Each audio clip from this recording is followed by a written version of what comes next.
I hope everybody had a great Valentine's Day. Yesterday, I gave my wife this. It's a heart-shaped gift box, and I did a 3D cutout on the top that actually has the heart shape on the outside and then little hearts on the inside here, and it says Happy Valentine's Day. The lid is actually made out of ash, and the base is actually made out of cherry.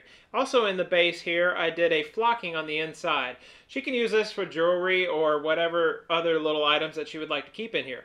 Also on the top here, I've got a little lip, and it settles into the base. This way the top will actually pop on and won't actually slide around or anything like that. It sits in just nicely and actually stays. So like I said, I gave this to her yesterday. She was very pleased with it and very happy. So I'm going to show you how I actually made this. Follow along. I began by flattening this plank, and after sending it through the planer, I come to realize that this piece actually had a little bit of curl to it. Ended up being really beautiful.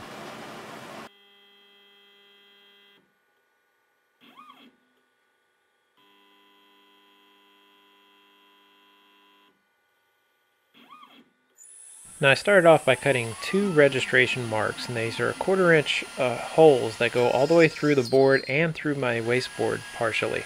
Now I actually used 2 steel pins as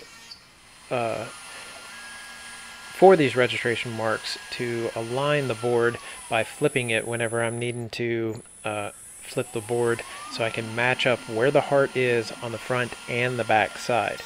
Now when I first started this, I was actually cutting on the back side. So what I'm cutting here is actually the heart for the portion that will actually settle in to the base. And this is the heart part that will actually act as a lip to hold the lid in place.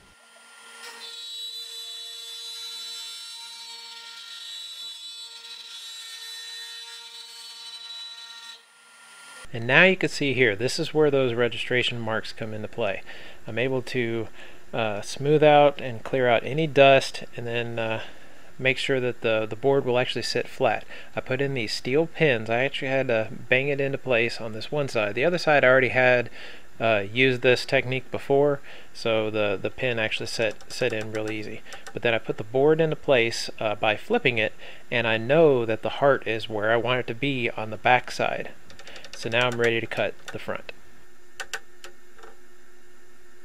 Now this is the first time I actually did a 3D carving on my CNC, and I used some of the patterns from the Design and Make website. They have some really awesome stuff. I used the Be-Mine 2 patterns for the heart 3D stuff, and also the hearts that are in this 3D thing. I kind of combined the two to make this this design, and it was real simple to do. It was pretty cool. But on here you have to actually use many different bits to actually achieve this pattern, but it came out really awesome. I'm surprised as to how smooth this came out, and I barely had to do any sanding whatsoever, which was pretty awesome. Cut up a couple blocks of cherry to glue them together to make a nice wide block. Flattened it up on the joiner, and then instead of sending it through the planer, I ended up sending it through my sander to smooth it out. Now I'm cutting out the large portion of the pocket, and that was creating all sorts of dust. So I went ahead and put my dust boot on for the largest portion of this.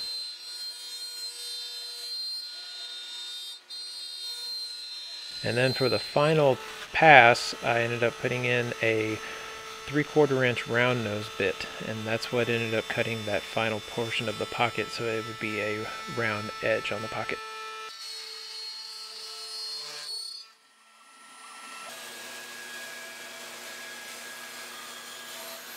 Now at the router, with this being mostly end grain, I had to be really careful because it could chip out very easily.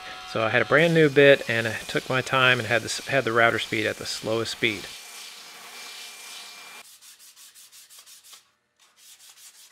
And I tend to be a little messy with my painting, so for flocking, which you don't typically have to tape it off because the flocking will only stick to wherever you put the paint on, I still taped it off anyway.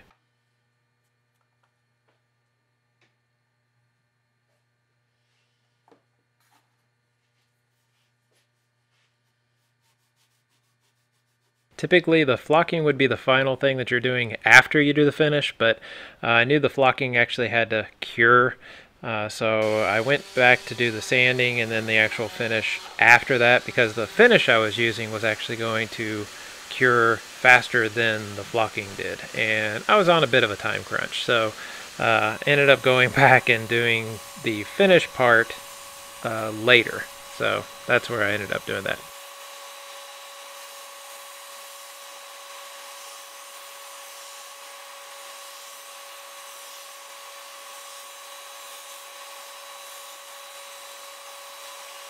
So I was really pleased with how this actually came out, and this is the first time I did a 3D cutout on the CNC, and I was really surprised as to how little sanding I had to do, especially with an open grain like ash. I was expecting it to have a little bit of chip out and stuff like that, and it didn't really have anything like that. Of course, where the lettering was on the Happy Valentine's Day, first off, I used probably the worst font that I could have done, because the font itself in the design had a jaggedy edge, and I didn't realize that until it was actually cutting into it. On the design on the software, it didn't really look like it. So if I picked a different font, it would have looked a whole lot better, and also left a nice smoother edge on that. But once it started cutting, it was too late at that point. But as far as the 3D cut, I basically had to do very little sanding, and the only reason I did any sanding was basically just to make sure that it was nice and smooth for a good finish. But I didn't necessarily have to do any sanding at all if I didn't want to. But I just did a really light sanding just to make sure that it actually had a good finish.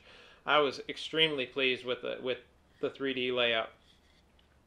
Also doing those registration marks with those pins, that worked out really great. To be able to cut the back side and then flip it over and actually cut the top, it worked out great for that. So that was really cool. So having the CNC in the shop for an extra woodworking tool is extremely handy, and it's just another tool in the shop. So a lot of people, they see a CNC and they think that that's replacing all your tools. It's not. It's just another tool. Just like having another table saw or anything like that. It's just an additional tool for a woodworking shop. So you'll probably see some other CNC videos that I'll be doing sometime later on down the pike. But just want to show you some things that you can do with the CNC.